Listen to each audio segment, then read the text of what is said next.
ಅಂತ ಸುದ್ದಿ ನಮಗೂ ಕೂಡ ಬಂತು. ಯಾವ ಕಾರಣ ಸರಿ? ಅದ ನಮ್ದು ಸಂಸ್ಕಾರ ಬಿಟ್ಟು ಬೇರೆ ಮನೆ ತನಕ ಕೆಡಕು ಮಾಡಿ ನಮ್ಮ ಮನಸ್ಸು ನಿಮಿಷ ಭಾಳಾಕಿ ಅದರ ಕಾರಣಕ್ಕಾಗಿ ಯಾಕೆ ನಮ್ಮ ಪಾಲಿಗೆ ನಮ್ಮ ಮನೆಗೆ ತೀರ್ಕೊಂಡ್ರು ಅಂತ ಹೇಳಿ ಊಟಕ್ಕೆ ಹಾಕಿಸಿದ್ವಿ. ಎಂದು ನಡೆದಂಥ ಘಟನೆ ಸರ್ ಇದು? ನೀನು 9-10 ಇದರಲ್ಲ, ನೀನು 9 ತಾರೀಕು. ನೀವೇನಾದರೂ ಕಂಪ್ಲೇಂಟ್ಸು ಅದು ಇದು ಏನಾದರೂ ಕೊಟ್ರಿ? ಏನಿಲ್ಲ, ಮಿಸ್ಸಿಂಗ್ ಆಗೈತೆ ಅಂತ. ಮಿಸ್ಸಿಂಗ್ ಆಗಿದ್ದು ಕಂಪ್ಲೇಂಟ್ ಮಾಡಿದ್ದು. ಅವ್ರಿಗೆ ಹೇಳಿ ಇದನ್ನು ಮುಗಿಸ್ತೇವೆ ನಾವು ಮಾಡಿ ಅಂತ ಹೇಳಿ ಮುಗಿಸಿದ್ರು. ಅವ್ರು ಏನಾದರೂ ಏನು ಸರ್ಚಿಂಗ್ ಮಾಡ್ತೀವಿ ಅಂತ ಏನು ಹೇಳಿ? ಏನಿಲ್ಲ, ಪೊಲೀಸ್ನವ್ರು ಏನು ಹೇಳಿ? ಅವ್ರು ಡಿಗ್ರಿ ಮಾಡಿ ಅದನ್ನು ಕೋರ್ಟ್ನಾಗ ಮುಗಿಸೋದು ಮಾಡಿದ್ರು.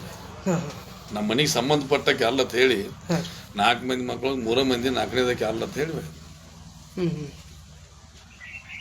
ನಮ್ಗೆ ಸಂಬಂಧ ಇಲ್ಲ ಅಂತ ಹೇಳಿ. ಅಂದರೆ ಟೋಟಲ್ ನಿಮಗೆ 4 ಜನ ಮಕ್ಕಳು? 4ನೇದಕ್ಕೆ.